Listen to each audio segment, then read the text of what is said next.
pour répondre à la question comment faire une antenne, vous voyez, j'ai cherché dans mes affaires, voilà, j'avais une antenne qui s'est arrachée dans un de mes montages. Donc là, j'ai l'extrémité avec les types de connecteurs tels qu'on les a sur les petits récepteurs de télévision. Et puis, ben, si je devais mettre voilà, deux brins, je mettrais deux fils linéaires de part et d'autre des deux brins du câble coaxial, donc deux éléments linéaires d'environ 57 cm de long pour recevoir le signal à Kars, donc avec 57 cm qui vérifie chaque brin, chaque élément rayonnant de lambda sur 4 de longueur. Donc ce que je voulais poursuivre juste avant de continuer sur les communications numériques, j'avais préparé un petit exemple que je voulais partager avec vous, euh, qui est comment je peux faire des motifs un peu amusants. Donc voilà la démonstration que j'étais en train de préparer. Euh, voilà. Donc quand vous voulez exécuter une chaîne de traitement telle que je viens de vous la présenter, donc vous avez le générateur de bruit qui est donc notre source radar, et cette source radar va être cadencée, va alimenter un bloc transformé de Fourier en vue de faire la corrélation en multiply conjugate. Donc en fait on va faire la multiplication par le complexe conjugué.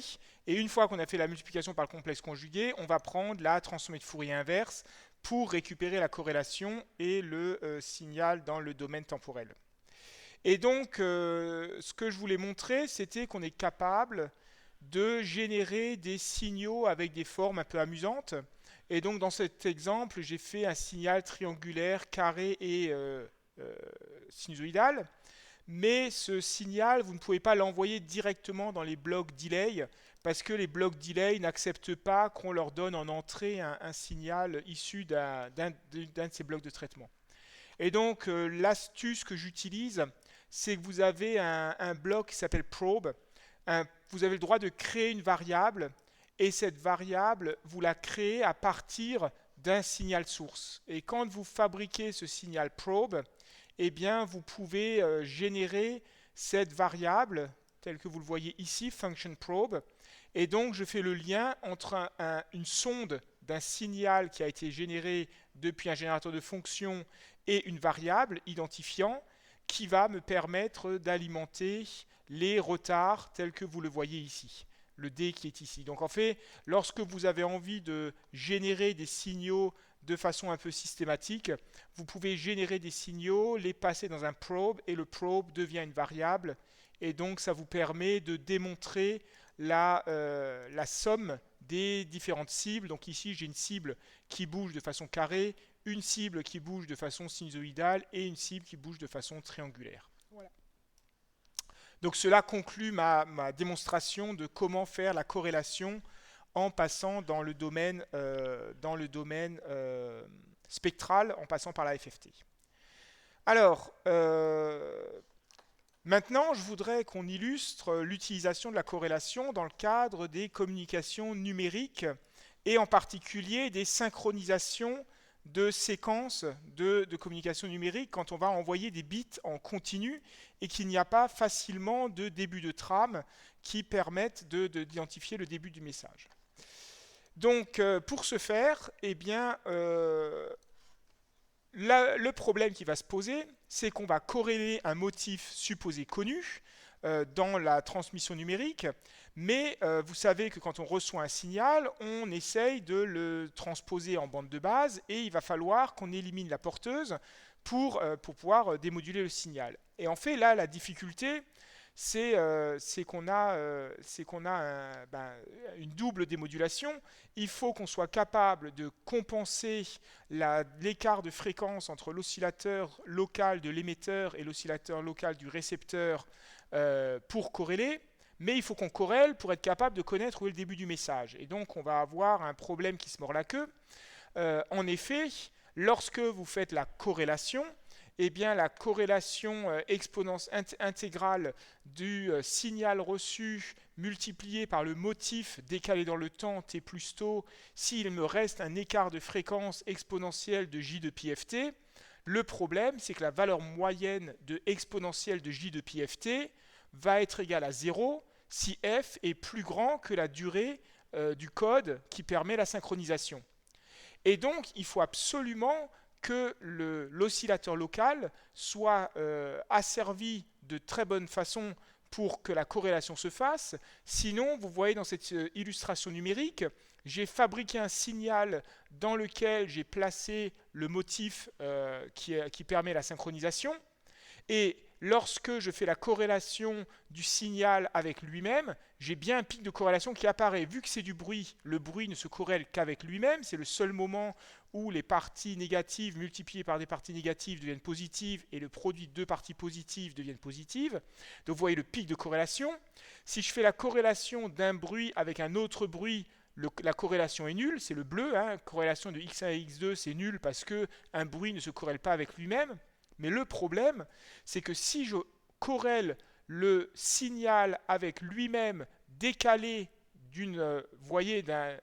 voici le motif exponentiel de j de pi ft, c'est-à-dire j oméga t avec plusieurs périodes, la valeur moyenne de cet écart de fréquence est nulle, et donc la corrélation ne s'accumule pas. Donc il faut absolument que j'arrive à éliminer l'écart de fréquence à mieux que l'inverse de la durée du motif qui est transmis, afin que la corrélation s'accumule de façon cohérente. Donc ça veut dire qu'il faut absolument réussir à asservir l'oscillateur local, et on l'avait déjà vu la dernière fois, mais j'en reparlerai cette fois-ci. Nous utiliserons la boucle de Costas pour reproduire la porteuse émise au niveau du récepteur, et ce avec un écart de fréquence inférieur à la durée du message transmis pour permettre l'identification du début de transmission. Alors notez que même si vous ne connaissez pas l'écart de fréquence exact, et même si vous n'avez pas exactement compensé l'écart de fréquence entre l'émetteur et le récepteur, vous avez envie de savoir si oui ou non un signal a été reçu. Typiquement dans le cas de GPS, j'ai un motif qui se répète toutes les millisecondes, mais je ne sais pas si j'ai réussi à bien caler mon oscillateur local sur la fréquence émise par GPS. Et vu que le signal est émis toutes les millisecondes, le code est émis toutes les millisecondes, il faut que j'arrive à asservir mon oscillateur local à mieux que le kilohertz, ce qui à 1,57 GHz n'est pas complètement trivial. Eh bien, je peux tout de même savoir si j'ai reçu un signal GPS en faisant l'autocorrélation, c'est-à-dire l'intercorrélation du signal reçu avec lui-même. En effet, si vous regardez en bas à gauche, la corrélation du signal avec lui-même, si le signal que j'ai reçu est le signal émis décalé de delta oméga t, c'est-à-dire que mon oscillateur local a un résidu de delta oméga par rapport entre l'émetteur et le récepteur, alors la corrélation du signal reçu avec lui-même s'écrit intégrale du signal reçu multiplié par signal reçu décalé dans le temps, t plus tau, complexe conjugué. Et le signal reçu étant le signal émis décalé en fréquence, parce que je n'ai pas réussi à asservir mon oscillateur local avec suffisamment de précision, vous voyez que le signal reçu, c'est émis de t fois exponentielle de j delta oméga t, et le deuxième terme de la corrélation, c'est le signal reçu, c'est-à-dire émis à t plus tau, exponentielle de moins j delta oméga t plus tau, puisque j'ai le complexe conjugué. Et donc, ces deux termes qui bougent en fonction du temps, exponentielle de j delta oméga t et exponentielle de moins j delta oméga t, vont s'annuler. Et il ne reste plus qu'un terme constant, exponentielle de moins j delta oméga fois tau. Et ce terme, je peux le sortir de l'intégrale, puisque c'est un terme constant qui ne dépend plus de t. Et lorsque je vais prendre le module, vous voyez que ce terme est de module 1, donc il va disparaître. Et donc, l'autocorrélation va me permettre de compenser en regardant la répétition d'un signal avec lui-même, tout écart d'oscillateur local entre l'émetteur et le récepteur, et j'aurai tout de même un pic de corrélation au taux de répétition de l'information. Donc dans le cas, par exemple, de GPS où les messages se répètent toutes les millisecondes, eh bien, je trouverai bien mon pic d'autocorrélation une fois toutes les millisecondes, même si l'oscillateur local du récepteur n'a pas été correctement asservi sur l'oscillateur local de l'émetteur. Donc cette propriété de l'autocorrélation est extrêmement pratique quand on veut savoir si le fichier qu'on a enregistré contient bien une information et s'il est digne d'être traité ou pas. Alors justement, en parlant de GPS, ben voilà le principe de GPS. Alors le GPS, pour rapidement illustrer son principe de fonctionnement, c'est du CDMA. Donc CDMA, ça veut dire Code Division Multiple Access. Ça veut dire que tous les satellites émettent sur la même fréquence porteuse. Tous les satellites émettent à 1 giga 575,42 en modulation BPSK. Donc BPSK, Binary Phase Shift Keying, ça veut dire que je vais avoir une porteuse et cette porteuse va changer de temps en temps de phase lorsque je change de bit. Donc la porteuse est à 1 giga 575,42 GHz et je vais changer régulièrement de phase. Donc ici par exemple une phase qui est égale à 0, une phase qui est égale à pi, une phase que je repasse à 0. Et ces rotations de phase vont encoder la séquence pseudo-aléatoire du code identifiant chaque satellite, ce qu'on appelle le pseudo-random number generator, ou en langage GPS, l'identifiant du Space Vehicle, SV. Et donc, cet identifiant I sera unique, compris entre 1 et 37, il y a 37 satellites possibles, il y a en réalité 31 satellites GPS dans l'espace en ce moment, mais il peut y avoir 37 codes possibles, et en fait, ce code va se changer d'état toutes les millisecondes. Donc une fois toutes les millisecondes, on aura un code qui va le code va se répéter toutes les millisecondes et le changement d'état se fait une fois par microseconde. On est à 1,023 mégabits par seconde. Voici les spécifications de GPS. Donc, une fois qu'on sait que GPS encode chaque satellite avec un code pseudo-aléatoire unique et qui est connu, c'est ça qui est très important. L'armée de l'air américaine a publié ces codes, ça s'appelle les Gold Codes, et vous avez multitude de générateurs de Gold Code sur Internet qui vous permettent de générer ces séquences de 1023 bits qui sont uniques mais connues. Alors, que veut dire l'orthogonalité des codes pseudo-aléatoires? Pourquoi on dit que les codes de GPS sont orthogonaux? Parce que si vous faites l'intercorrélation du code numéro I avec le code numéro J, alors le résultat est une fonction de Dirac delta IJ, c'est-à-dire si I est égal à J, G1, et 0 sinon. C'est-à-dire que lorsqu'un code est autocorrélé, forcément il se ressemble à lui-même, mais la corrélation avec tout motif d'un autre code que lui-même va donner quelque chose proche de 0. Et donc, cela va nous permettre, par corrélation, d'aller rechercher quel est le satellite qui a transmis une donnée, puisqu'on vient de voir à l'instant que j'ai la somme vectorielle des champs électriques transmis par tous les satellites, mais comme je peux, par linéarité de la corrélation, retrouver chaque satellite individuel qui a transmis l'information, je vais réussir, par corrélation, à retrouver quel est le satellite qui a envoyé quel motif. Alors le problème, c'est que certes, le module de l'intercorrélation entre le signal reçu et le véhicule spatial numéro I va être 1 si j'ai bien trouvé le signal, 0 sinon, mais ce n'est pas ça mon problème. Mon problème, c'est de savoir est-ce que je peux retrouver le motif phi des phases BPSK transmises par le satellite. Et la propriété de linéarité de la corrélation va revenir en jeu parce que dans un satellite GPS, le motif qui est transmis, il va envoyer le satellite qui est le générateur pseudo-aléatoire exponentielle de J avec la phase, où la phase vaut 0 ou pi selon que je veuille envoyer 0 ou 1. Le bit 0 ou 1 va se traduire en BPSK par une phase de 0 ou pi. Et donc sur le signal qu'on a envoyé, le signal S de t, au sol, on va faire l'intercorrélation entre le signal et le motif supposé connu du satellite numéro I. Donc en fait, je vais rechercher l'occurrence du satellite numéro I. Or, le signal qui a été transmis, je viens de dire que c'est quelque chose de la forme, l'intercorrélation entre le PRN, le séquence pseudo-aléatoire I, E, J, phi, et au sol, le PRN que je cherche à détecter.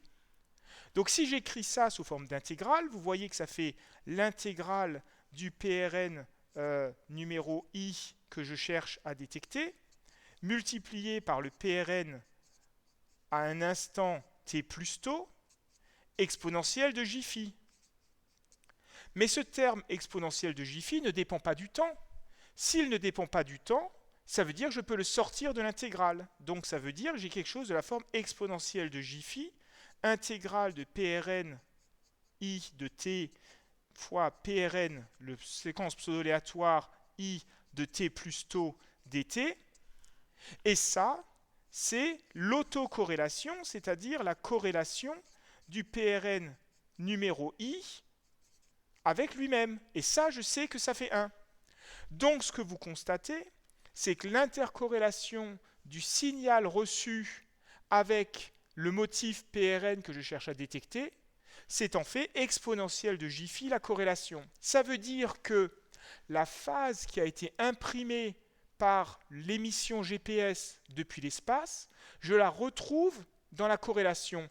Lorsque le satellite a émis quelque chose de la forme, j'envoie la phase phi qui encode le message BPSK dans le signal GPS, eh bien vous constatez que dans l'argument de la corrélation, je retrouve la phi, la phase qui module BPSK, le signal depuis l'espace.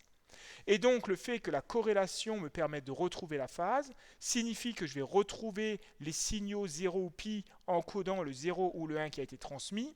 Et donc le point important, c'est que la corrélation, de par sa linéarité, va me permettre de retrouver la phase qui a été imprimée à l'émission. Et donc la corrélation du code connu de chaque émetteur GPS va porter la phase qui a été imprimée.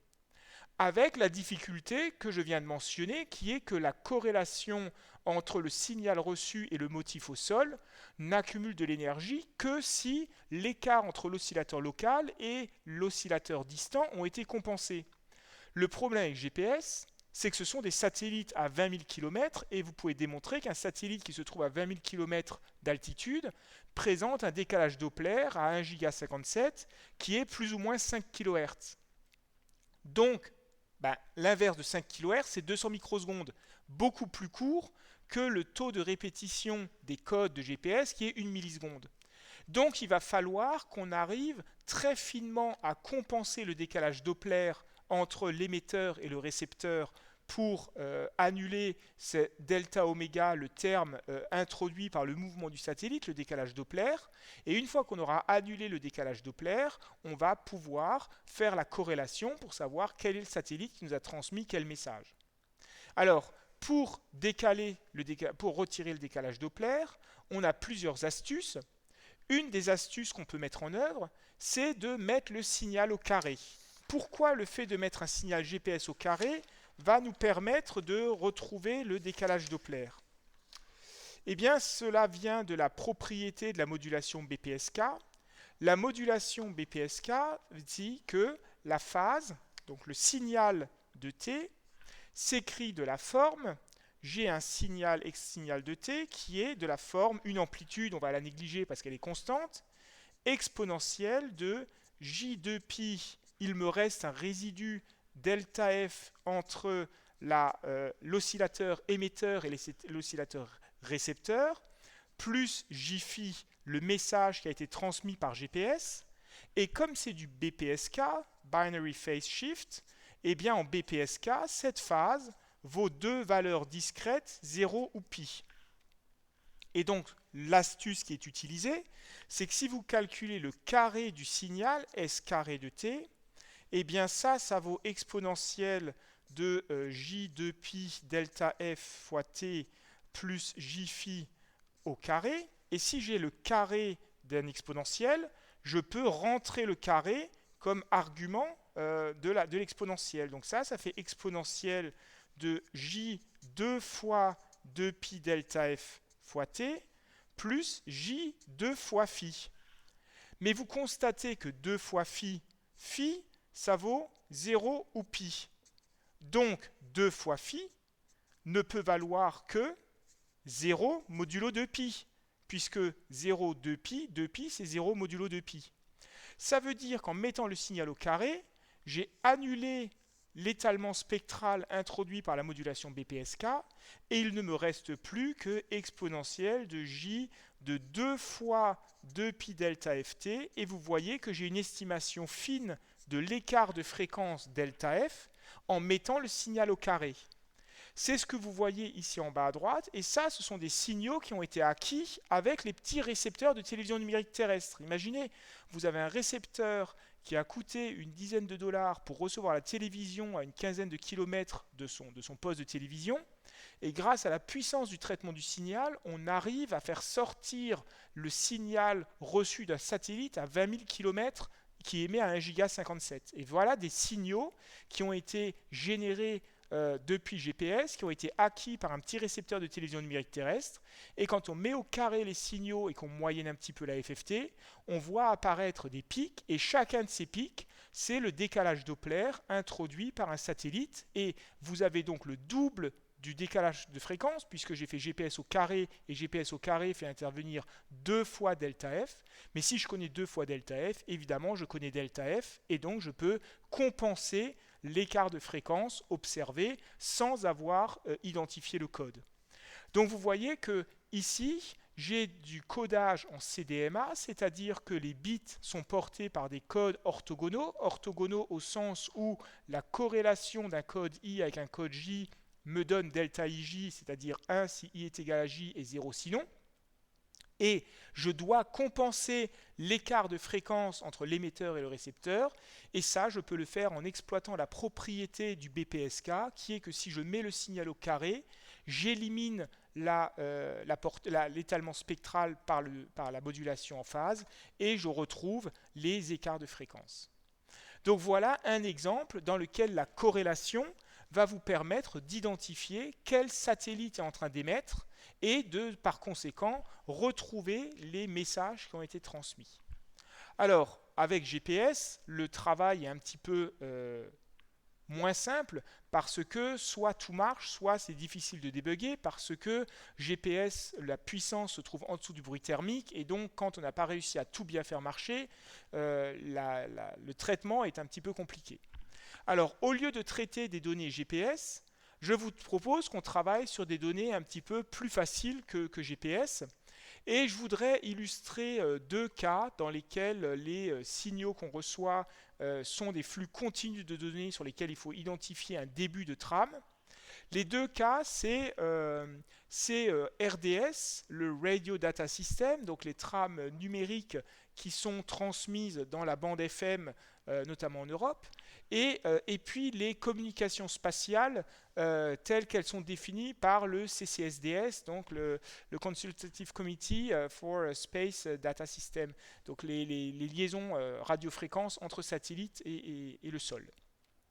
Alors, dans les deux cas, il s'agit de BPSK, et donc dans les deux cas, comme on vient de le voir à l'instant avec GPS, on va pouvoir bénéficier de cette annulation de la modulation en mettant au carré le signal. Alors, j'ai oublié en concluant mon illustration de ce papier que cette méthode de traitement, c'est quelque chose d'ultra classique quand on fait de la BPSK, et en fait, quand on veut détecter du BPSK ou de façon générale, si vous détectez des modulations de phase de type NPSK, avec N égale par exemple 4, 8, etc., c'est-à-dire des QPSK, des 8PSK, donc des modulations dans lesquelles la phase prend non pas que 2, mais 4 ou 8 états possibles, et bien de façon générale, si vous mettez ici à la puissance N, vous allez récupérer ici N fois l'écart de fréquence et vous allez pouvoir compenser n fois l'écart de fréquence parce que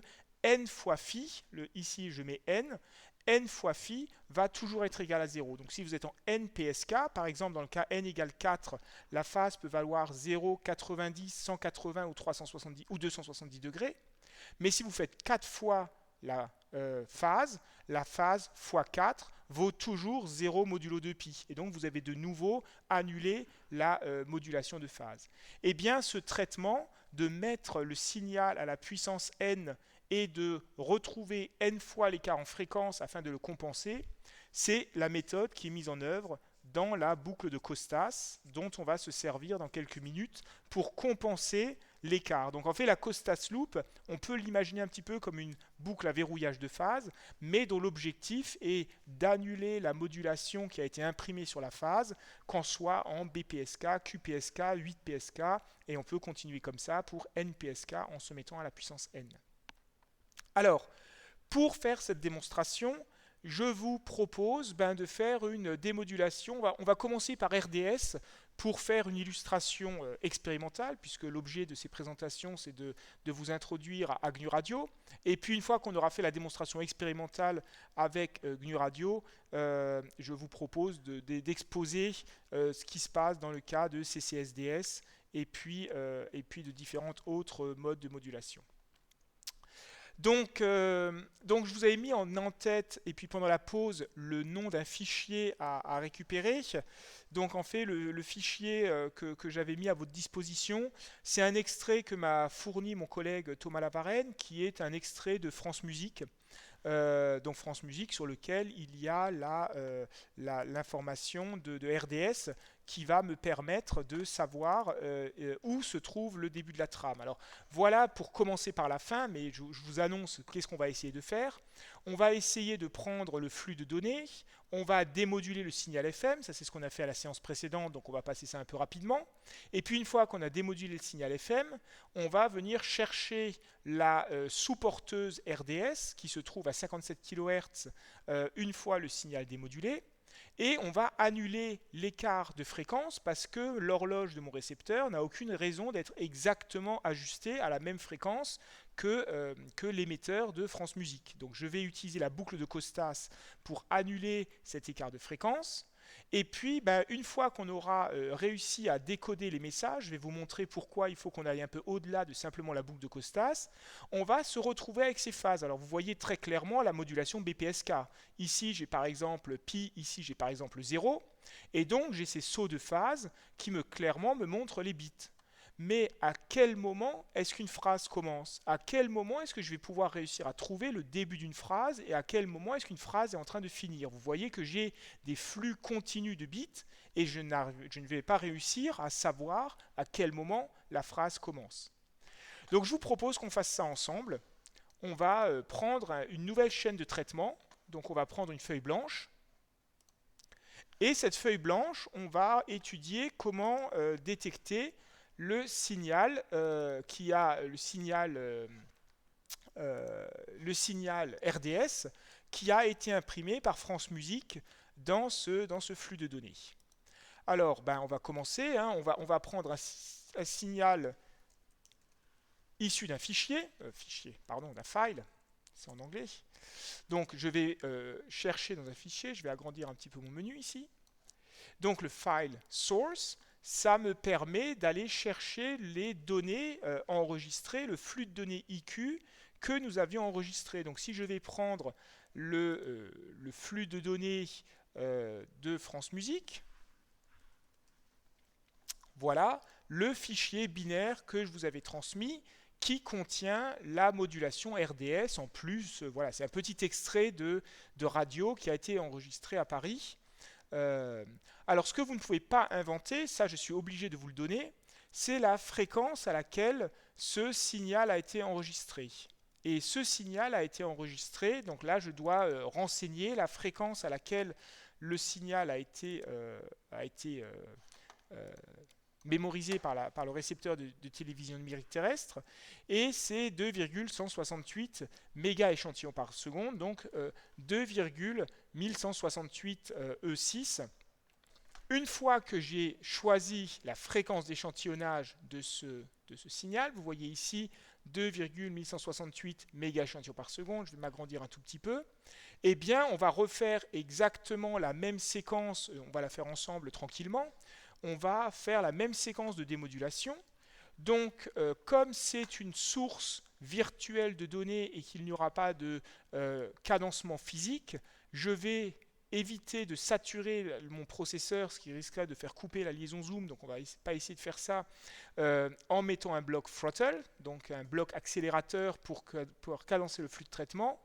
Et comme souvent, je vous propose qu'on commence déjà par regarder la sortie de l'analyseur de spectre, donc le Qt Graphical User Interface Frequency Sync, le GUI Sync, qui me permet de regarder le spectre. Et donc, comme c'est un enregistrement qui a été fait dans la bande FM, ben maintenant, ça fait la troisième fois qu'on le fait, donc on sait comment va ressembler le signal. Donc je sauve ça dans exemple 3.grc. On constate que le signal contient le signal le signal acquis contient l'émission de la bande qui nous intéresse, de la station radio qui nous intéresse, ainsi que les bandes adjacentes. Donc voilà le signal de France Musique qui nous intéresse. Et vous vous rappelez que comme on a enregistré 2 méga échantillons par seconde, parce que les récepteurs radio ne peuvent pas descendre en dessous de l'ordre du méga échantillon par seconde, donc on a pris un multiple de la fréquence audio de la carte son de 44 100 Hz, donc 48 fois 44 100 Hz, qui sont les 2,1168 méga échantillons par seconde, il va falloir que j'élimine tous ces termes qui risquerait de me faire démoduler de façon erronée les bandes adjacentes. Ce qu'on a fait exprès la dernière fois, cette fois-ci on ne veut pas le faire par erreur. Donc pour éliminer les termes dont on ne veut pas, on va mettre un filtre passe-bas de façon à retirer les termes excessifs de l'émission radiofréquence. Et puis on sait que la bande FM, ce sont des occupations spectrales à peu près de 200 kHz. Et en fait, je vais mettre une bande de transition qui va limiter la puissance de calcul dont j'ai besoin. Donc, je me propose, par exemple, j'ai une fréquence d'échantillonnage de 2 méga échantillons par seconde. Si je coupe une fréquence passe-bas à 200 kHz, je vais englober largement la bande de France Musique. Et avec une transition de 100 kHz, 2 millions divisé par 100 000, ça vaut à peu près les 20 coefficients qu'il va me falloir pour faire ce traitement. Donc je suis tout à fait raisonnable dans mes ambitions de traitement. Alors on peut vérifier qu'on annule bien les bandes adjacentes. Donc on se met sur l'analyseur de spectre avec 2 voies. Et si je regarde avant et après filtrage à quoi ressemble mon spectre, je vais vérifier qu'en faisant le filtre passe-bas du signal qui a été enregistré, je vais m'affranchir, je vais éliminer les 2 bandes adjacentes, donc les 2 fréquences. Voilà. Donc vous voyez que j'ai France Musique qui reste en plein milieu de la bande, et puis les deux émissions adjacentes, elles ont été considérablement annulées. Et donc maintenant j'ai un excès de bande passante. Vous voyez que j'ai 1 méga échantillon par seconde, j'en ai gardé que 200 000, donc je peux décimer d'un facteur 5 de façon à éliminer toute cette partie de spectre qui ne sert à rien. Donc, c'est ce qu'on a fait la dernière fois. Je vais décimer d'un facteur 5. Et si je décime d'un facteur 5, il faut bien que je pense à réduire d'un facteur 5 la bande passante. Et ça, je ne peux le faire que sur une voie. Parce que si je le fais sur 2 voies, j'aurai une incohérence entre le signal qui vient directement du bloc source, qui lui est à 2 méga échantillons par seconde, et la sortie décimée d'un facteur 5. Donc il faut bien que je fasse attention de ne garder que la sortie du filtre passe-bas, et je vérifie que je n'ai que France Musique et que j'ai éliminé les 2 bandes adjacentes de façon à ce que mon démodulateur ne risque pas de s'accrocher sur la mauvaise bande, et surtout j'ai réduit la puissance de calcul. Donc voilà, j'ai décimé d'un facteur 5 et je n'ai que France Musique qui est ici. Une fois que j'ai réduit la bande passante, je mets mon récepteur FM et comme on l'a fait la dernière fois, je récupère le signal en bande de base dont je vais regarder le spectre. Si je veux regarder le spectre, je suis à Sempre divisé par 5. Je suis cette fois-ci sur un signal réel, donc un signal réel est pair, ça ne sert à rien que j'affiche et la fréquence négative et la fréquence positive. Et donc ici, en entrée du bloc FM, j'ai un flux de données entrant qui est 1/5 du flux initial, puisque j'ai décimé d'un facteur 5, donc semprate divisé par 5. Et vous voyez que pour l'instant, je vais déjà ne pas décimer de façon à conserver l'ensemble des données que j'ai acquises. Donc, je prends en entrée du wideband FM receive semprate divisé par 5 et je ne décime pas de façon à conserver toutes les données. Donc, je vais juste regarder à quoi ressemble le spectre en sortie pour vérifier si j'ai le signal RDS. Donc, vous voyez que maintenant que j'ai fait le spectre, en sortie de cette démodulation, j'ai ici le tone à 19 kHz dont je vous avais dit que ça indique le fait qu'il y ait de la stéréo. J'ai ici le signal gauche plus droite qui va alimenter les deux haut-parleurs dans un récepteur mono. J'ai ici le signal gauche moins droite qui va me permettre de séparer la partie de l'oreille gauche de l'oreille droite si j'ai un récepteur stéréo, ce qui est le cas avec cette porteuse à 19 kHz. Et vous voyez ici le RDS autour de 57 kHz. C'est la sous-porteuse qui contient l'information numérique. Et on voit la forme, quand on a l'habitude, la forme BPSK avec l'annulation de la porteuse et les deux lobes de part et d'autre qui sont une modulation BPSK numérique. Donc si maintenant on a vu qu'elle est à 57 kHz, je veux récupérer la sous-porteuse à 57 kHz, on l'a fait la dernière séance, je vais utiliser le Frequency Translating Fear Filter. Donc en fait, je vais décaler de 57 kHz le signal que je viens de recevoir. Alors, on vient de voir ensemble que je peux prendre un filtre passe-bas que je vais définir par ces coefficients. Je vais créer une variable coefficient que je vais définir un tout petit peu plus tard. Et je vais me décaler de 57 kHz, qui est la fréquence nominale de RDS. Mais je dois bien faire attention que le débit de données, vous voyez que j'ai une décimation d'un facteur 5. Et puis, 400 kHz, c'est beaucoup trop parce que RDS se trouve à 57 kHz. Donc ici, je vais décimer d'un facteur 2. Je vais le modifier dans quelques secondes. Donc divisé par 5 divisé par 2, ça va vouloir dire que je vais avoir un débit de données de semprate divisé par 10. Donc si je modifie mon récepteur FM pour diviser par 2, encore une fois, l'objectif c'est de réduire au maximum la puissance de calcul nécessaire à la démodulation. Donc j'ai pris ma station FM, je l'ai décimée d'un facteur 5 de façon à éliminer les stations adjacentes. Le récepteur FM a démodulé le signal, je l'ai décimé d'un facteur 2 pour n'avoir que 200 000 points par seconde, donc de moins 100 000 à plus 100 000. Et ça, je le donne à manger à mon Frequency Translating Fear qui va se charger de déplacer mon signal à 57 kHz. Il me faut les coefficients. Les coefficients, c'est un filtre passe-bas qui va éliminer tout ce qu'il y a en trop dans mon... pardon, c'est pas celui-là, c'est les TAPS, c'est les coefficients que je veux. Donc je vais concevoir un filtre qui va éliminer tout ce qu'il y a en trop. Donc une fois que j'ai récupéré le signal RDS, on a vu auparavant que RDS, il est centré sur 57 kHz et il fait quelques kHz. Allez, on va dire, il fait à peu près 2 kHz de largeur de bande. Et puis, on va se donner une bande de transition suffisamment large de façon à ne pas demander trop de puissance de calcul. Donc, on a ici 200 000 points par seconde divisé par 500, ça fait à peu près 400 coefficients. C'est encore raisonnable pour faire ce calcul. Donc, ici, mon coefficient, je dois le nommer comme c'est une variable Python. Je nomme mes coefficients de la même façon. Le coefficient que j'ai appelé là, c'est les filtres passe-bas qu'on vient de définir à l'instant, donc les coefficients dont on vient de discuter longuement en première partie de cette séance.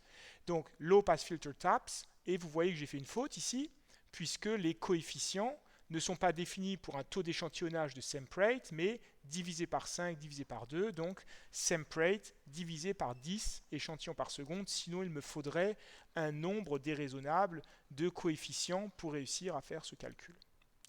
Donc ici, j'ai pris le signal, je l'ai démodulé, j'ai transposé le signal RDS à 57 kHz en bande de base. Et maintenant, je veux peut-être regarder, alors non pas dans le domaine temporel, ce qui n'a peut-être pas forcément d'intérêt, mais je veux regarder dans le domaine des constellations. Donc pour regarder une constellation, c'est-à-dire je regarde la valeur complexe dans le plan polaire I en abscisse, Q en ordonnée, j'ai le Qt Graphical User Interface, le Qt GUI Constellation Sync. Donc en fait, je vais chercher ce Qt GUI Constellation Sync et qui va me permettre de tracer la constellation après avoir démodulé le signal. Alors là, normalement, je devrais me convaincre que j'ai réussi à transposer le signal BPSK en bande de base et à observer la constellation du signal. Donc si je lance cette démodulation, cette réception du signal, je fais bouton du milieu Autoscale. Alors, vous voyez, on a l'impression qu'on a une constellation. On voit bien, c'est en train de tourner à toute vitesse. Alors, quels sont les problèmes? Numéro 1, je n'ai déjà pas arrêté la rotation. C'est-à-dire que lorsque j'ai un signal BPSK, étant donné que je n'ai pas annulé, comme je viens de le décrire, le résidu de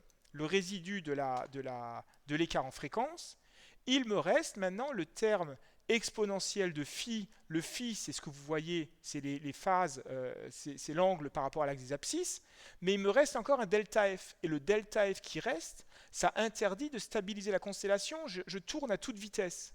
Donc il faut que j'annule la porteuse, l'écart entre les deux porteuses. Pour annuler les écarts entre les deux porteuses, il va falloir que j'introduise une boucle de Costas. La boucle de Costas va avoir pour rôle d'annuler l'écart en fréquence entre les deux. Donc, si j'introduis la boucle de Costas, il va falloir un peu de place. Je clique sur le Constellation Sync et flèche de droite me fait tourner une fois, flèche de droite une nouvelle fois.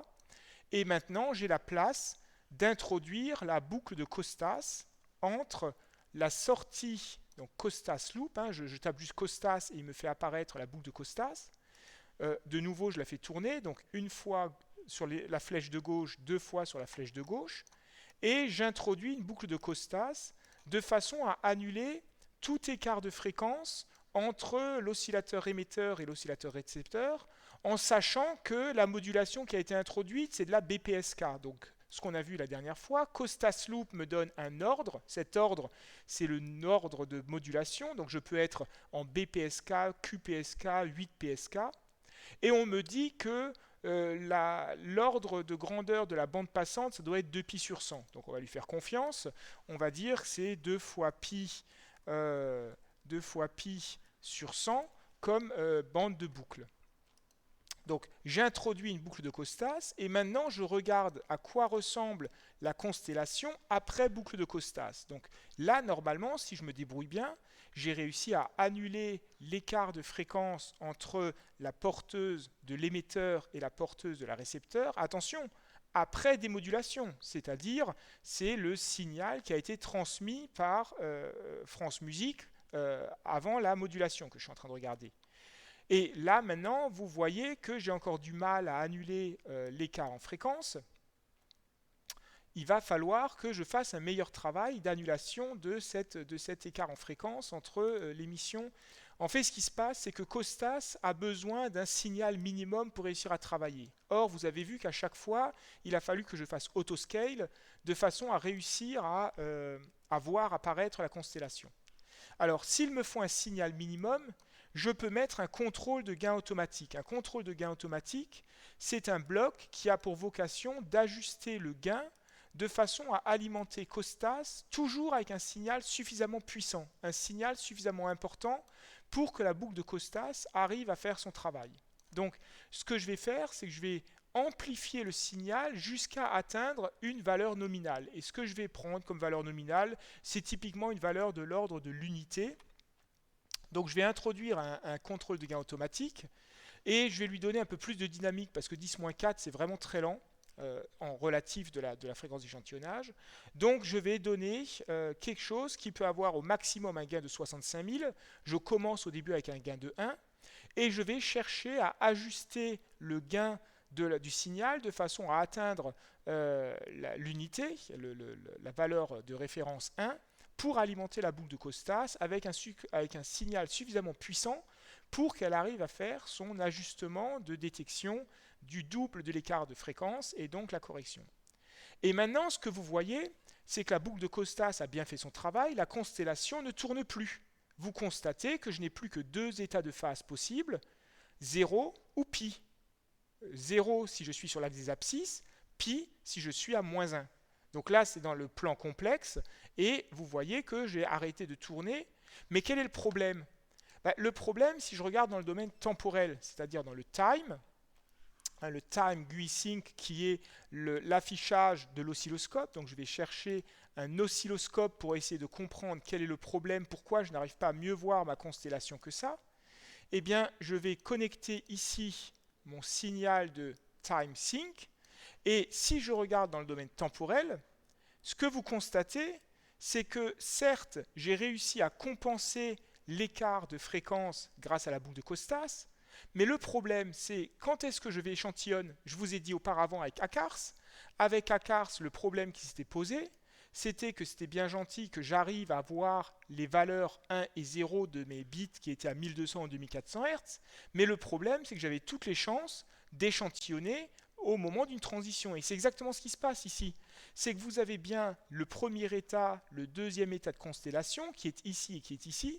Mais le problème, c'est comme j'échantillonne n'importe quand, alors que mon échantillon fait des évolutions, eh bien, j'ai toutes les valeurs possibles entre les deux extrémas. Donc, il faut que j'asservisse l'horloge. Pour asservir l'horloge, il faut que j'introduise un bloc supplémentaire après avoir corrigé l'écart de fréquence, et il va falloir que je détecte les transitions, c'est ce que va faire le bloc de détection. Et ce bloc de détection des symboles, eh bien, ça s'appelle un symbol synchronization. Symbole 5, je viens mettre un symbole qui va synchroniser les horloges. Alors, ce bloc peut paraître un peu impressionnant à première vue parce qu'il a plein de paramètres, donc je clique 2 fois sur la flèche de gauche pour le mettre dans le bon sens. Mais en fait, vous allez voir que finalement, il n'y a pas grand-chose à remplir dans ce bloc. Tout ce qu'il nous demande, c'est de lui dire combien y a-t-il d'échantillons par symbole. Alors, pour remplir le nombre d'échantillons par symbole, on a besoin de savoir quel est le rythme de communication de RDS. Et alors ça, je dois vous le dire, vous ne pouvez pas l'inventer. RDS communique au rythme de 1187,5 échantillons par seconde. Alors en fait, vous allez me dire, c'est quoi ce drôle de valeur de 1187,5? En fait, c'est la porteuse 57 kHz divisée par 48. Ils ont divisé par 48 la porteuse. Ça donne le débit de données. Mais comme auparavant, on fait un codage différentiel. Ici, c'est un codage de Manchester dans lequel chaque bit à 1 est codé par un couple 00 ou 11 et chaque bit à 0 est codé par un couple 1,0 ou 0,1, ce qui permet de maximiser le nombre de transitions et de faciliter la recherche des transitions d'horloge. Donc, nous sommes à 1187,5 échantillons par seconde dans RDS, qui correspond à 57 000 divisé par 48, et chaque bit est codé par 2 symboles.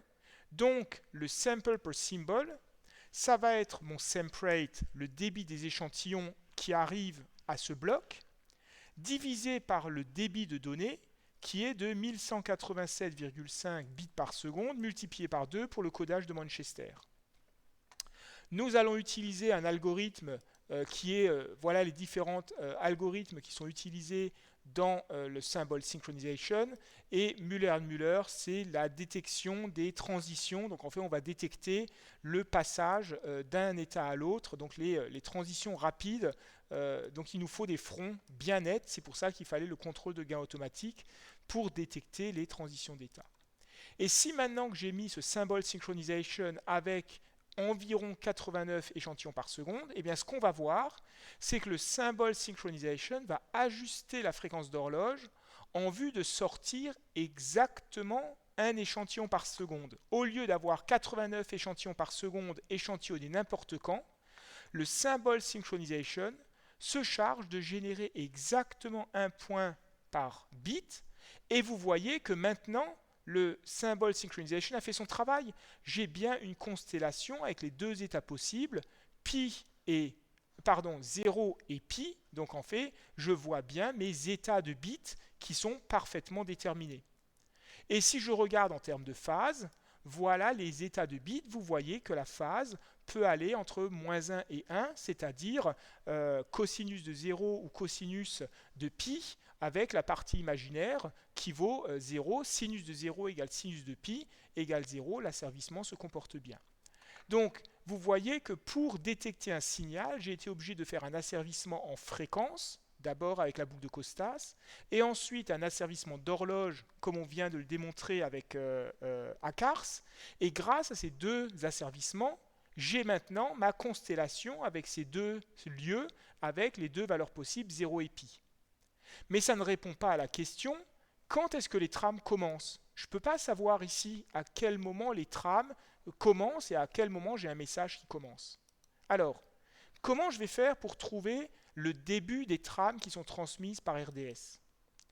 Alors, si vous regardez, donc là, dans la chaîne de traitement, on vient de faire ensemble, j'ai un signal source, throttle pour cadencer les données, j'ai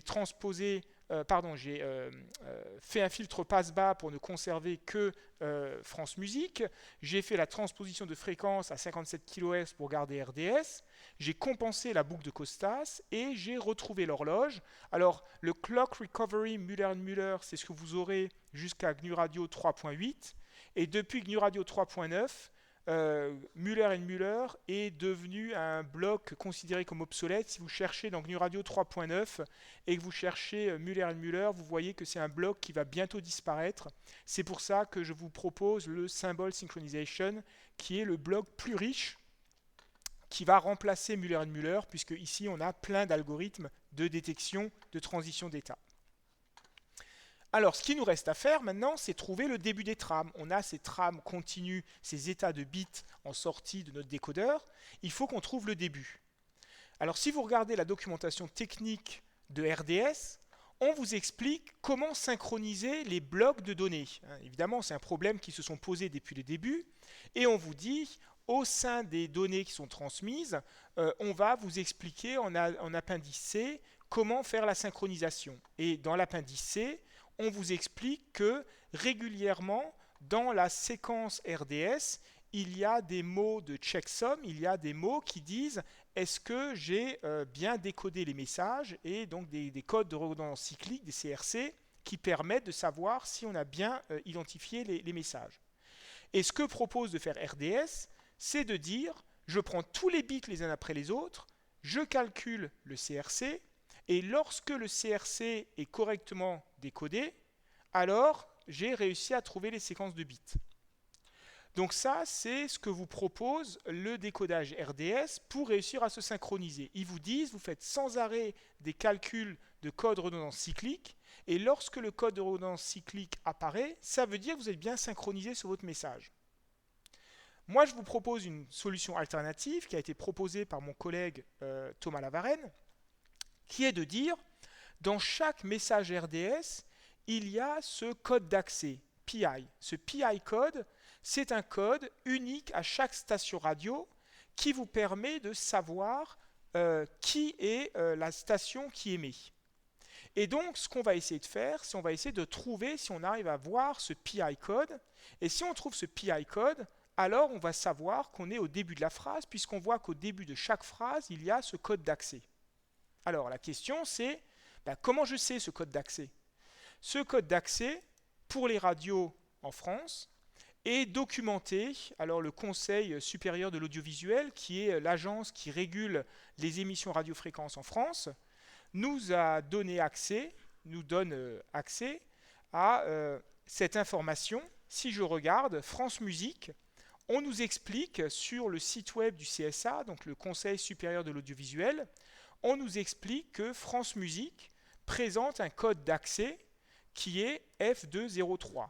Si vous regardez tout en haut, c'est le code pays, l'identification du programme. Et si je recherche le code pays de France Musique, on me dit que c'est F203. Donc ce que je veux, c'est trouver la séquence F203. Et si je trouve F203 dans la séquence des bits reçus, je suis confiant que ce F203 va correspondre au début d'une trame RDS qui a été transmise, qui commence par ce code PI. Donc maintenant, ce que je vais faire, c'est que je vais transformer mes phases en bits, et ces bits, je vais chercher la séquence F203. Alors comment on va faire ça? Faisons-le ensemble. Déjà, les phases, je vais les transformer en bits individuels. Alors pour transformer des phases en bits, ici on a sorti des valeurs qui valent deux valeurs possibles, que sont 0 ou pi.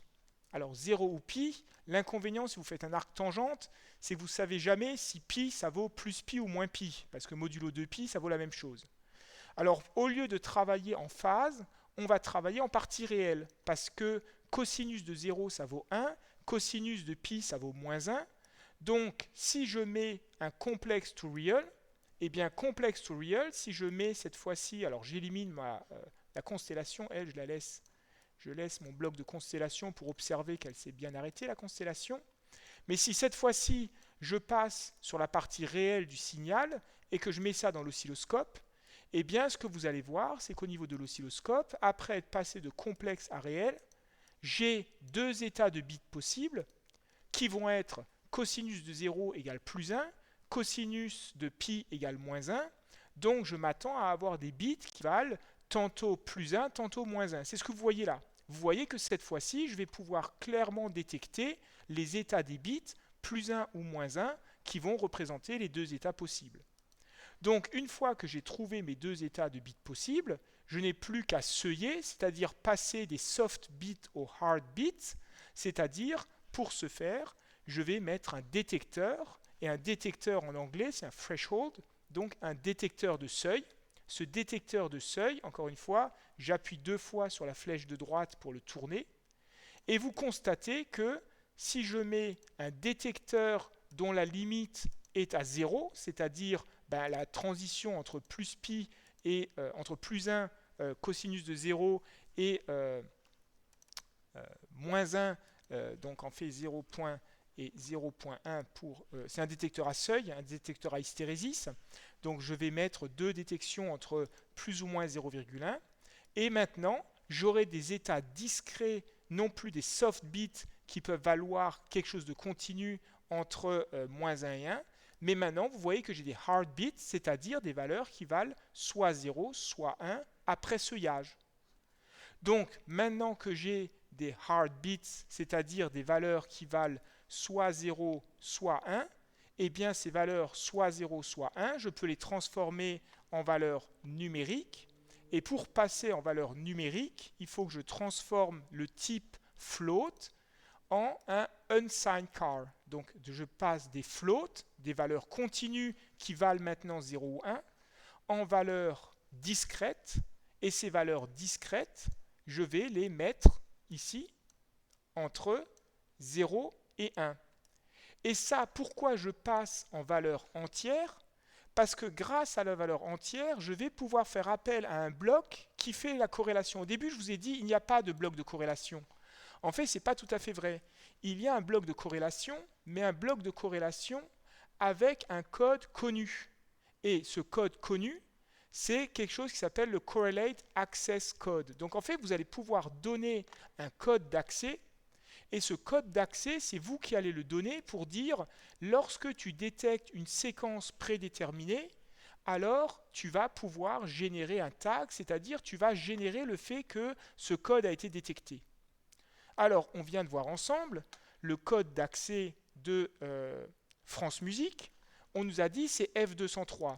Mais F203, rappelez-vous, c'est après démodulation du code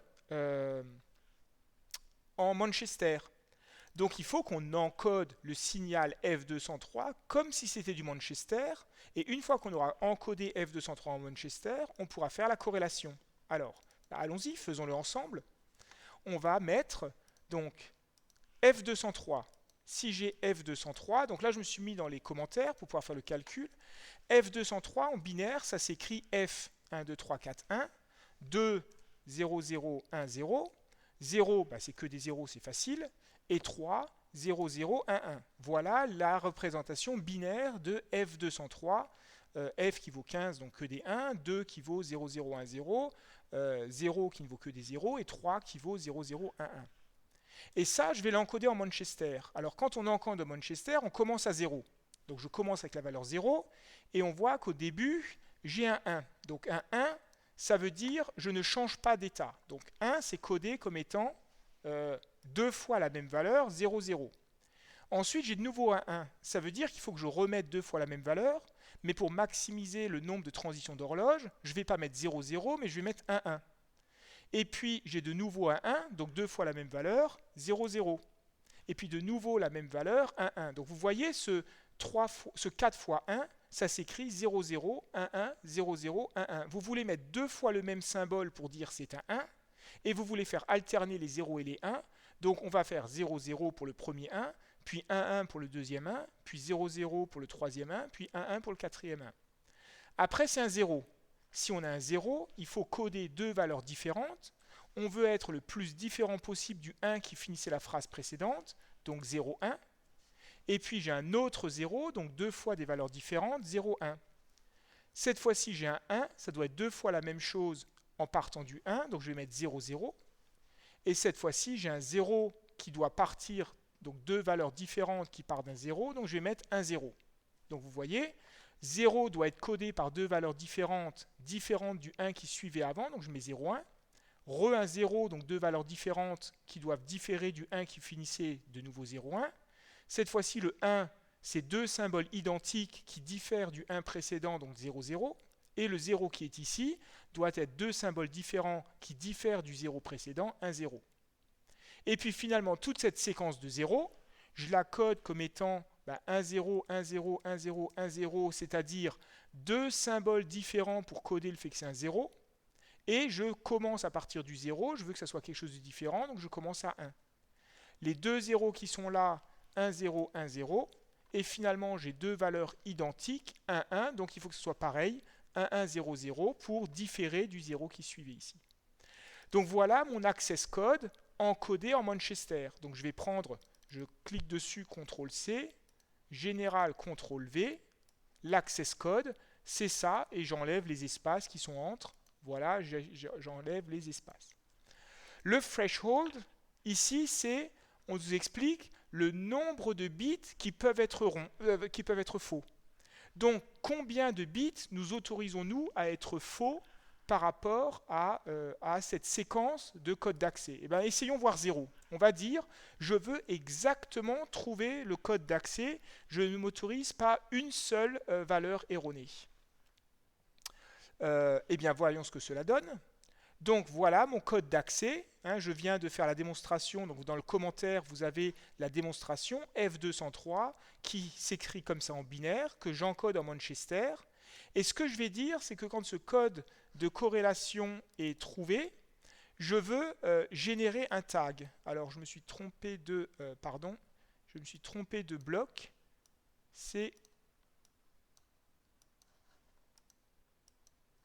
Je vais prendre son frère, qui est le Correlate Access Code, mais qui est le Correlate Access Code avec génération d'un tag. Donc il est un tout petit peu différent, c'est quasiment pareil, vous voyez qu'il est pareil que le Correlate Access Code que je viens de faire, sauf que cette fois-ci, il va pouvoir me générer un signal qui va déclencher l'oscilloscope. Donc je viens ici, je copie le code qu'on vient de fabriquer, je le mets dans le Correlate Access Code tag qui est ici, je remets un seuil à 0, et je vais dire que le tag, je vais lui donner un nom quelconque, détection. Pourquoi on utilise un tag? Parce que, donc je commente ce bloc, parce que grâce au tag, maintenant je peux mettre un time sync, et ce time sync, cet oscilloscope, je peux le déclencher sur une condition de tag dans les modalités. Donc là, je vais afficher un float, et je vais dire le déclenchement de ce bloc oscilloscope, il n'est pas libre, mais il est déclenché par un tag. Et le tag qui déclenche la détection, je vais l'appeler détection. Donc je fais détection pour recevoir à l'oscilloscope cette valeur. Vous voyez qu'il ne me reste plus qu'à transformer les caractères en flottants pour les afficher. Il ne me reste plus qu'à faire uCar to float et j'ai gagné. Donc voilà la séquence de décodage par corrélation pour trouver le début d'un message. Vous voyez que ce que j'ai fait, c'est j'ai rajouté, j'avais la synchronisation des symboles, on l'a vu ensemble sur la constellation. J'ai transformé mes symboles de soft bit en hard bit, c'est-à-dire j'ai fait un seuillage autour de 0. Et une fois que j'avais trouvé les seuils, j'ai encodé le message de début de séquence au travers des signaux encodés en Manchester qui encodent le tag que je vais détecter et je vais afficher le résultat. Donc ici, je n'ai pas 2 millions de points par seconde. On a vu que j'ai décimé par 5, j'ai décimé par 2. Donc en fait, j'ai au moins décimé par 10. Et en réalité, le semprate n'a plus de sens puisque Muller et Muller s'est chargé de me générer exactement les 1187,5 fois 2 échantillons par seconde. Donc je vais juste mettre le débit théorique de communication de RDS. Alors voyons voir si ça marche cette histoire. Donc maintenant j'ai détecté les symboles, ces symboles je les reçois et ce que vous constatez c'est que en effet je peux détecter le message transmis et ce message transmis il commence sur des tags. Donc vous voyez ici les tags, c'est GNU Radio qui s'est dit voilà une séquence contiguë de bits, mais GNU Radio vous dit j'arrive à détecter le début des trames à chaque fois que le tag est rencontré. Alors vous allez me dire, c'est de la chance, pourquoi c'est juste passé ton histoire? Eh ben, que se passe-t-il si maintenant, par erreur, je mets un bit de faux? Regardez, je mets juste un bit erroné, et je vais vous montrer que ce n'est pas de la chance. Je change le premier bit de mon code d'accès, et je relance de nouveau ma séquence de traitement. Eh bien, ce que vous allez constater, c'est que cette fois-ci, il n'y a jamais de déclenchement. Vous voyez que j'ai bien mes séquences de bits qui arrivent bien, mais mes séquences de bits n'ont jamais de début. Je cherche le code d'accès de France Musique, et vous voyez que je ne le détecte jamais. Donc, ce n'est pas de la chance. C'est bien parce que j'avais mis le bon code d'accès et j'avais bien tous les bits justes que j'ai réussi à avoir le début des trames. Et vous voyez, voilà, le rôle des corrélations dans la détection du début des trames qui me permettent de synchroniser mes messages. Donc, je voulais vous montrer ce deuxième exemple d'utilisation des corrélations. J'ai utilisé les corrélations au tout début pour détecter le temps de vol d'une onde. Et là, ce que vous voyez, c'est que j'ai utilisé les corrélations pour détecter le début des messages. D'accord ? Alors, je peux vous montrer la même démonstration que j'avais préparée. Là, je l'ai fait sur un signal enregistré qui est à votre disposition. Si vous voulez être convaincu que cela peut aussi marcher en temps réel, j'ai préparé avant votre arrivée la même démonstration sur Radio Campus, donc la radio qui est émise depuis le campus de Besançon. Donc ici, vous voyez qu'au lieu d'utiliser un bloc avec des données préenregistrées, j'ai utilisé ma source de données Osmocom Source et je vais démoduler Radio Campus. J'ai cherché sur le site du CSA, du Conseil de l'audiovisuel, les identifiants de Radio Campus. Radio Campus, c'est FC3A. J'ai encodé exactement comme on vient de le faire le message FC3A. Tous les radios en France commencent par F.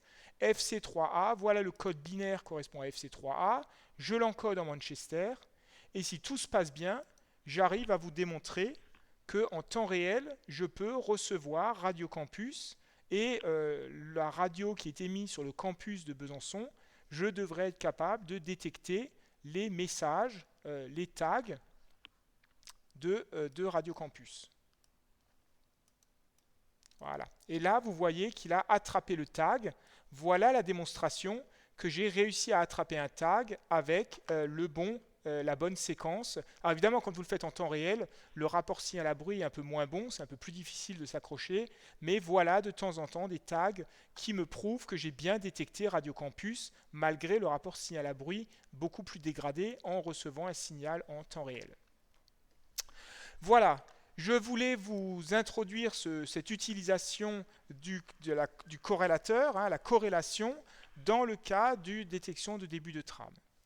Alors cela conclut ma démonstration en live.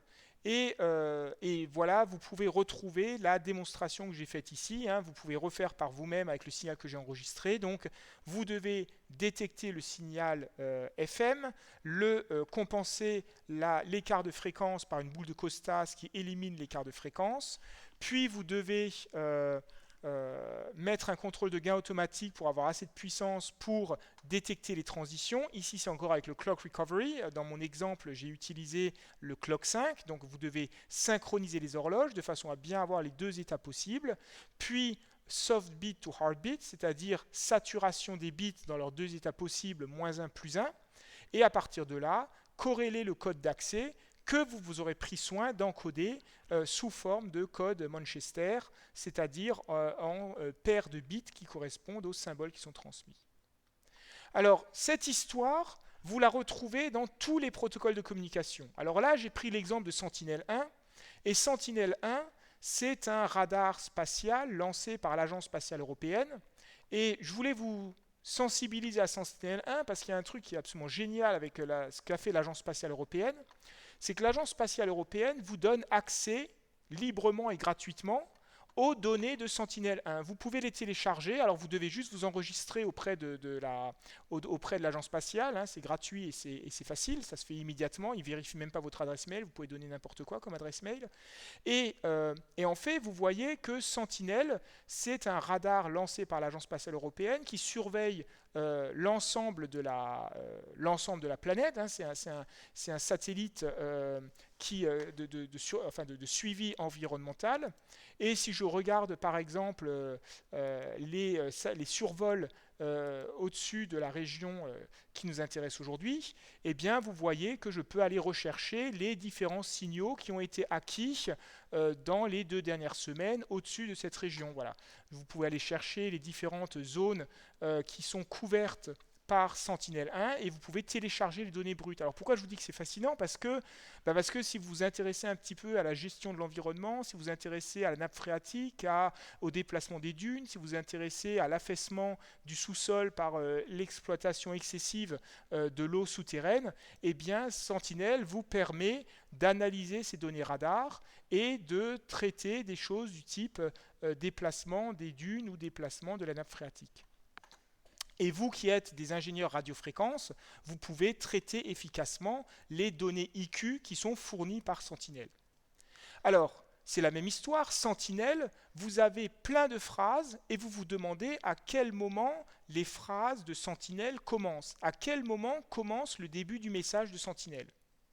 Eh bien, dans la nomenclature de l'Agence spatiale européenne, on vous explique que le message CCSDS, donc la synchronisation, vous l'avez ici, hein, vous ne pouvez pas l'inventer, la synchronisation des messages CCSDS, c'est 35.2E F853.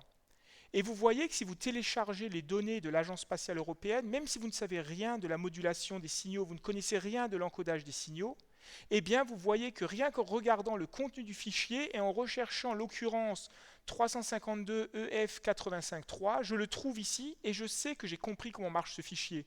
Et à partir de là, j'ai l'indicateur de synchronisation et à partir de l'indicateur de synchronisation, je peux me mettre à décoder l'ensemble du fichier. Alors, je ne vais pas rentrer dans les détails avec vous, mais vous avez l'entête du fichier qui commence avec ce qu'on vient de voir à l'instant, le 352 EF853, donc le marqueur de synchronisation. Et une fois que vous avez le marqueur de synchronisation, vous avez la date GPS à laquelle la donnée a été acquise, et puis vous pouvez tout traiter du fichier. Donc voilà, c'est exactement la même histoire. Quand vous avez ces immenses fichiers qui font quelques gigaoctets de l'Agence spatiale européenne. Si vous voulez analyser les contenus de ces fichiers en vue de traiter les flux de données IQ qui ont été transmis par le satellite jusqu'au sol, eh bien, vous pouvez analyser ces fichiers et de nouveau vous synchroniser sur le message CCSDS. Et une fois que vous avez trouvé le marqueur de synchronisation, vous êtes parti pour décoder tous les messages et retrouver le contenu des signaux transmis par le radar porté par le satellite Sentinel-1. Il y a 2 satellites, il y a 2 Sentinel-1 qui survolent le monde continuellement. Et puis finalement, pour conclure mes différents survols des modes numériques de communication, je voulais vous donner l'exemple. Alors tout ça c'est du BPSK, Sentinel-1 c'est pareil. Et puis il y avait Meteor M2. Alors Meteor M2 c'est un satellite lancé par les Russes. Et les Russes, eux, ils ont utilisé une modulation non pas en BPSK mais en QPSK, Quad Phase Shift Keying. Et donc les phases peuvent avoir 4 états possibles, puisqu'on a 2 bits par donnée transmise. Les 4 états possibles de phase, 0, 90, 180 et 270 degrés, peuvent représenter les paires de bits 00, 01, 11 ou 10. Et donc, il va falloir chercher les différents cas possibles pour trouver les bits. Et donc là, vous voyez les corrélations. Encore une fois, c'est le même problème qu'avec le codage de Manchester qu'on vient de faire, sauf que le codage de Manchester, cette fois-ci, il n'a pas une solution bijective, parce qu'en fait, en BPSK, que vous vous trompiez entre 0 et 1, c'est pas grave. Soit vous allez faire une corrélation, soit une anticorrélation, mais dans les deux cas, le module va accumuler de l'énergie.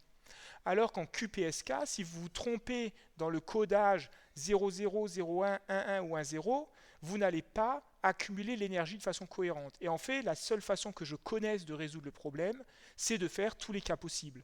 Donc vous voyez que j'ai pris les phases 0, 90, 180, 270 degrés. J'ai fait les attributions de bits. Donc par exemple, je transforme 1,1 en 0,1, ou bien 1,1 je le garde en 1,1, ou bien 1,1 je le transforme en 1,0. Et à partir de toutes ces combinaisons possibles, vous voyez qu'il n'y en a qu'une seule qui vous donne des pics de corrélation. Donc vous savez que vous avez trouvé la bonne représentation de la constellation par rapport à la modulation QPSK. Et une fois que vous avez trouvé la solution, vous cherchez de nouveau la même histoire, le code CCSDS, et cette fois-ci le code CCSDS encodé de façon à, alors cette fois-ci c'est du code convolutif, type Viterbi, donc vous voyez que cette fois-ci vous allez chercher l'occurrence du message CCSDS dans le code encodé type Viterbi dans les messages qui ont été transmis par Meteor M2. Et après c'est exactement la même histoire, une fois que vous avez trouvé le code, la corrélation du code dans le message reçu, vous êtes parti pour retrouver les bits les uns après les autres et les images JPEG telles qu'elles ont été transmises par le satellite Meteor M2. Et donc, en fait, c'est absolument fascinant parce que vous avez ces pics de corrélation qui chacun représentent les 4 états possibles de phase. Et une fois que vous avez décodé les 4 états possibles de phase pour donner les paires de bits, eh bien, vous faites de la déconvolution, donc en fait du décodage de Viterbi, et éventuellement, vous avez la code correcteur d'erreur type Reed-Solomon pour retrouver les images JPEG. Alors enfin, je vais arrêter avec ce dernier exemple. Le dernier exemple, c'est le DAB. Donc je vous avais mentionné le fait que maintenant en Europe, la radio analogique tend à être remplacée par la radio numérique. Donc DAB, c'est Digital Audio Broadcast. C'est aussi du QPSK, comme on vient de le voir. Mais en DAB, ils ont introduit un nouveau concept. En DAB, ils ont introduit le concept de préfixe cyclique. Alors c'est quoi le préfixe cyclique ? C'est un concept qui permet d'éviter le multichemin lorsque deux émetteurs parlent sur la même fréquence, donc des interférences entre deux porteuses émises par deux signaux séparés dans l'espace. Et en fait, le préfixe cyclique, il a en plus la propriété de répéter la même phrase au début et à la fin d'une trame. Alors ce qui est important, c'est quand vous racontez la même phrase au début et à la fin de la trame, eh bien ça veut dire que vous pouvez profiter de l'autocorrélation, mais l'autocorrélation entre le début et la fin de la trame pour détecter de combien l'oscillateur local s'est décalé. Vous voyez que si je calcule l'autocorrélation entre le début de la trame et la fin de la trame, comme je sais que c'est le même message qui a été transmis au début et à la fin, eh bien l'autocorrélation va se retrouver avec le signal, l'accumulation d'énergie du message qui a été transmis sur ce code cyclique de préfixe, avec l'écart de fréquence multiplié par le nombre d'échantillons qui a été acquis. Et ça, vous le connaissez parce que c'est déterminé dans le code. Et donc, la subtilité dans DAB, c'est qu'au lieu de devoir passer par une boucle de Costas pour trouver l'écart de fréquence, vous bénéficiez de ce code cyclique préfixe qui va vous permettre de trouver l'écart de fréquence par autocorrélation. Alors, quand vous regardez l'autocorrélation avant la correction du signal, vous avez vaguement ces pics d'autocorrélation, mais il faut déjà le savoir à l'avance où on va les chercher.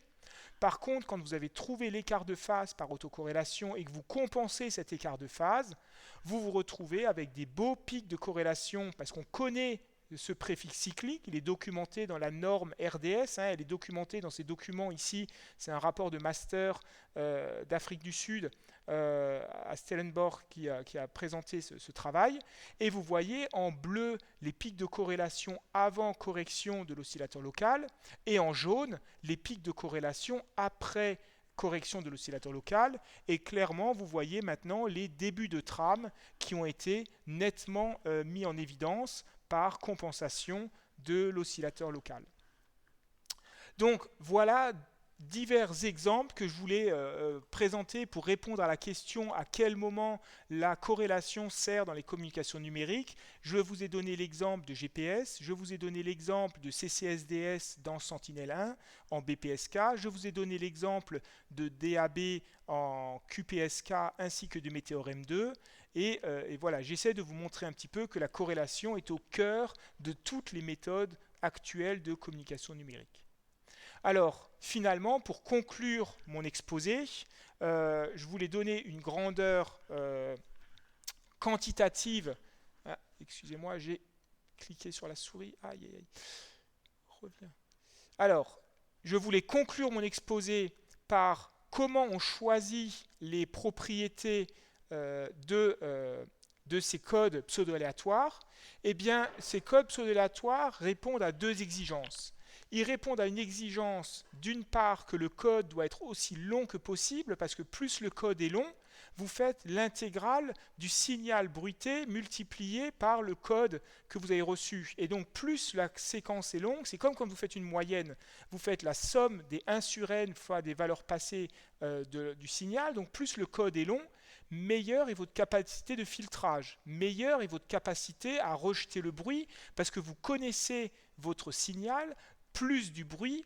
Vous voyez que si je prends un signal plus du bruit, donc là vous avez bien du mal à trouver le signal dans votre bruit, et pourtant lorsque vous faites la corrélation du signal connu avec signal plus bruit, eh bien vous voyez ressortir votre signal très propre, le signal bleu, parce que vous avez éliminé le bruit qui lui se moyenne sur la durée du code que vous avez encodé. Mais d'un autre côté, j'ai perdu toute capacité de datation parce que le signal se ressemble entre le début et à la fin. Donc j'ai fait une moyenne glissante, mais en faisant une moyenne glissante, j'ai perdu cette capacité de datation précise qui est ce que j'attends d'un radar ou d'un GPS. Et donc le compromis, c'est de dire je vais mettre un signal connu, mais un signal connu de bande passante aussi large que possible, parce que la largeur du pic de corrélation est donnée par l'inverse de la bande passante. Et donc plus la bande passante est importante, meilleure est la précision temporelle. Et donc si au lieu de coder par un sinus, je code par un chirp, c'est-à-dire un signal dont la fréquence balaye sur une bande passante B qui est de début de fréquence jusqu'à fin de fréquence, cette fois-ci, vous voyez que le pic de corrélation devient étroit, c'est la courbe noire, et donc j'ai gardé la capacité de filtrage parce que le signal est long, et pourtant, comme le signal ne se ressemble pas à lui-même entre le début et à la fin, j'ai un pic de corrélation qui est étroit, qui est l'inverse de la bande passante. Et donc tout ça pour dire la grandeur sans unité qui caractérise la qualité d'un codage, c'est ce qu'on appelle le taux de compression d'impulsion, le Pulse Compression Ratio, qui vous dit de combien vous gagnez en rapport signal à bruit, et ce taux de compression d'impulsion, B fois T, bande passante fois durée, c'est des hertz fois des secondes, donc c'est quelque chose sans unité. Et ça vous donne le gain en rapport signal à bruit. Alors quand vous êtes sur du numérique, la bande passante, c'est le bitrate, multiplié par T, la durée. Si vous prenez le bitrate fois la durée, c'est le nombre de bits de votre code. Donc vous voyez, plus le nombre de bits de votre code est important, meilleure est votre capacité de réjection du bruit, et donc le bitrate, la vitesse à laquelle vous communiquez vous donne la largeur du pic de corrélation, et la durée vous donne votre capacité de filtrage. Plus un code est important, meilleure est sa capacité de filtrage dans la limite du taux de communication. Voilà, ça conclut tout ce que je voulais vous raconter sur convolution et corrélation.